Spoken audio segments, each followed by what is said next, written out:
कराड पंचायत समितीच्या सभापतीपदी भाजपच्या नंदाताई अरुण यादव, उपसभापतीपदी अनिता सतीश वेताळ यांची सर्वानुमते निवड झाली।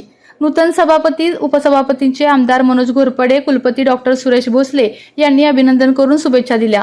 कराड पंचायत समितीवर प्रथमच भाजपने सत्ता स्थापन केली असून सर्वसामान्यांसाठी ही सत्ता राबवणार असल्याची प्रतिक्रिया यावेळी आमदार मनोज घोरपडे व डॉक्टर सुरेश भोसले यांनी दिली आहे।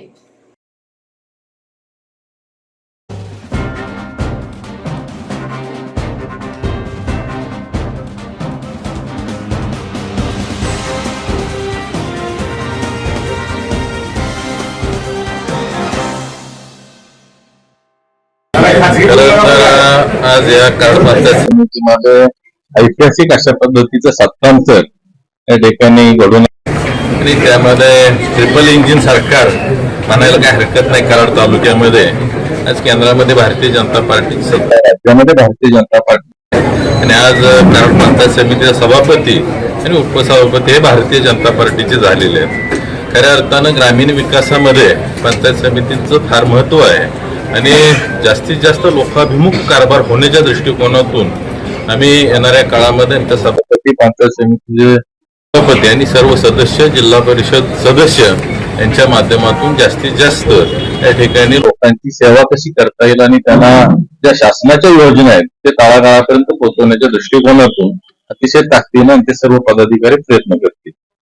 जनता पार्टीचं एकच धोरण आहे आणि ते विकसित भारत आहे।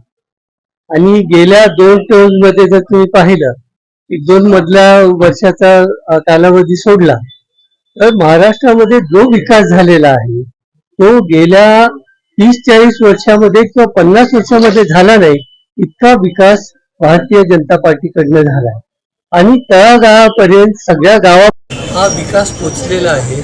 आणि आज जे आपल्याला चित्र दिसत आहे या जिल्ह्यामध्ये सुद्धा, आता याच्यामध्ये आमचे मित्रपक्षही आहे की सगळ्या जनतेने मोठ्या मताने भारतीय जनता पार्टीला त्यांच्या मित्रपक्षाला निवडून दिलेला आहे। कराड पंचायत समितीमध्ये तर हे पहिल्यांदाच घडतंय की भारतीय जनता पार्टीचा पहिल्यांदा सभापती होतोय आणि डॉक्टर अतुलचं मी आठवण करून देतो की तो नेहमी म्हणत होता की आपल्याला ह्या वेळेला पंचायत समितीचा सभापती हा भारतीय जनता पार्टीचा झाला पाहिजे आणि मनोज दादांनी त्या दोघांनी त्यांच्या प्रयत्नानं आज हे आपल्याला घडलेलं दिसतंय।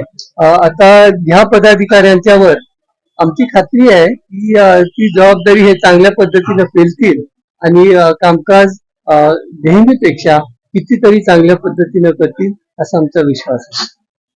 आपल्या तालुक्यातील जिल्ह्यातील बातम्या सर्वप्रथम पाहण्यासाठी आजच सातारा न्यूजला YouTube चॅनलवर सबस्क्राईब करा, लाईक करा, शेअर करा आणि बेल आयकॉन प्रेस करायला विसरू नका।